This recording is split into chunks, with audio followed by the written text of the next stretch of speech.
How I Unbecame a Bigot in 2 Minutes by Gray S. Ward.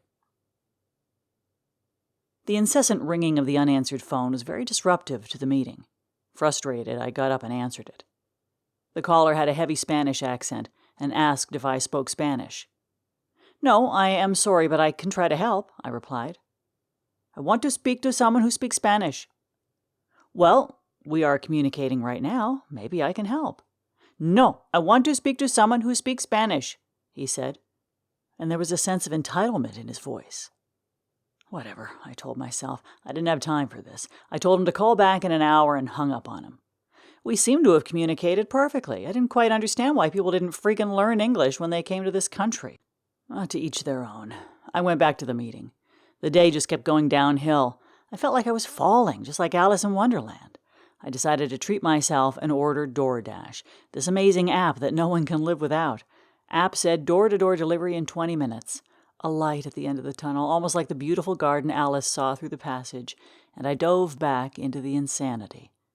My cell phone rang. It was an unknown number. I generally don't answer calls if I don't recognize the caller. I don't know why, but I answered it. "Hello," I said. "DoorDash," said the female caller. "Oh, okay, great. Are you already here?" "Yes." "Are you by the front entrance or the back of the building?" "Yes." Well, I don't see her at the back. Let me walk to the front." I didn't see her at the front either. "Where are you?" I asked again. "Yes," she replied again. "Oh, Lord, do you even speak English?" I asked. I was on edge. "Yes," the woman repeated. I called my assistant Jane over and put the call on speaker. "Jane, please help me out. She doesn't speak a lick of English." Jane dove into the call with flawless Spanish. They went back and forth a bit, then she translated for me. "She's across the street and wants us to walk over to her." "What? No! I paid an arm and a leg for those freaking delivery fees. She better get her lazy ass up to the door. We're a tiny building with a parking lot. She has to walk 2 steps to get to the front. Freaking lazy bum." Gray clouds threatened to unleash a downpour any minute. I wasn't about to walk across the street and get soaked. There was some more Spanish back and forth. I'm quite sure Jane filtered the translation. She was a sweet person, never used foul language, and she was so conscientious about everyone's feelings. I was standing right at the front door like a sentry. A small woman with wrinkles on her face and neck approached me with a brown bag. As I took the delivery from her, she grabbed my hand.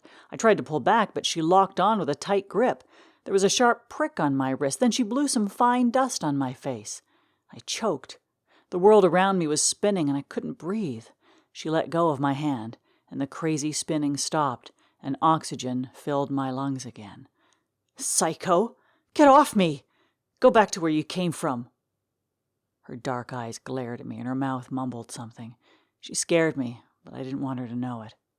I turned around, trying to appear unfazed. I didn't know if I wanted to eat that food anymore.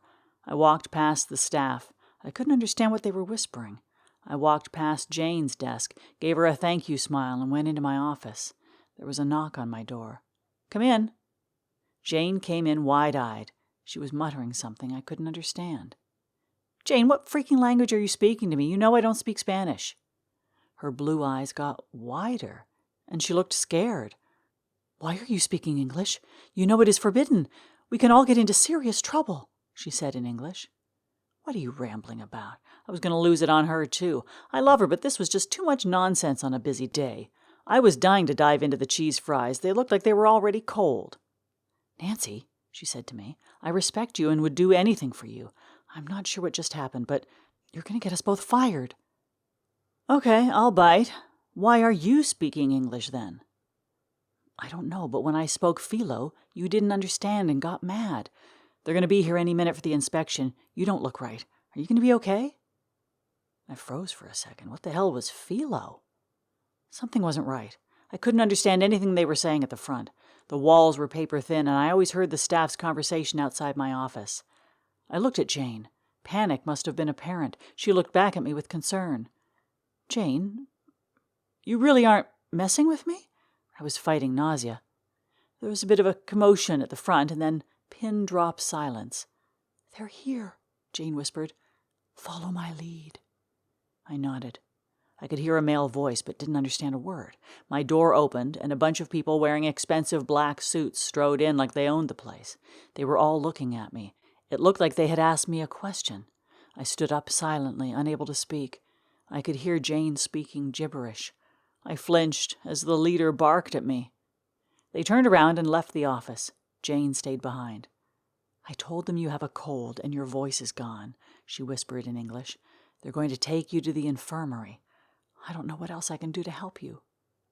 2 men wearing all white walked in, grabbed me, and I was dragged out sandwiched between them. They were at least 7 feet tall, both built like wrestlers. My feet didn't touch the ground as they continued to take me out. "Where are you taking me?" I panicked. The senior officer, adorned in his black suit, came over and asked me something. "I don't know what you're saying." Tears were coming down my cheeks. One of them punched me.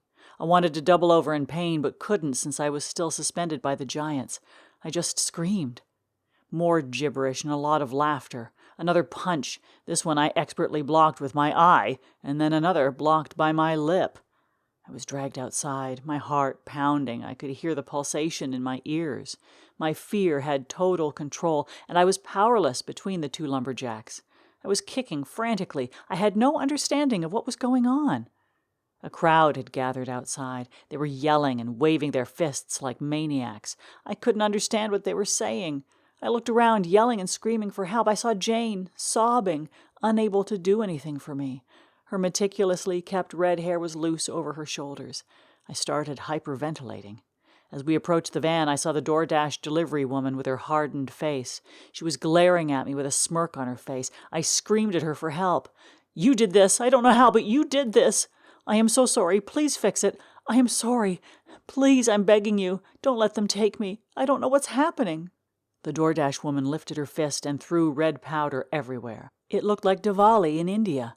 The powder burnt to the touch, and the giants flung me into the van. I landed with a thud, but instead of in the van, I landed in the reception area. My staff screamed, and a few jumped up and ran towards the door. I looked around and saw Jane. Jane came running to me. "What the hell? Where'd you appear from? What's all this red powder on you?" asked Jane. I held onto her for dear life. Another employee came over and held my hand and helped me steady myself. "Your eye and your lip. What happened?" the employee asked me in English. "Are we allowed to speak English?" I rambled. They all looked at me like I was crazy. "You were eating lunch in your office a few minutes ago. We didn't even see you step outside. What happened?" asked Jane. "You look like you got into a bar fight or something. Maybe go home for the day. You don't look good at all. Come on, let me get you an Uber." "Jane, I can't explain what just happened. I felt like I stepped through the looking glass and stepped into someone else's life. I couldn't understand what anyone was saying. I put my face in my hands. I looked up and saw the concern in her face. "Come on, the Uber's almost here." She led me outside and carried my bags for me. Soon the Uber came around the corner and she helped me in. I settled in for the long ride. The driver started chatting in a language I didn't understand. My stomach sank. I quickly pulled out my phone and got the Translate app ready.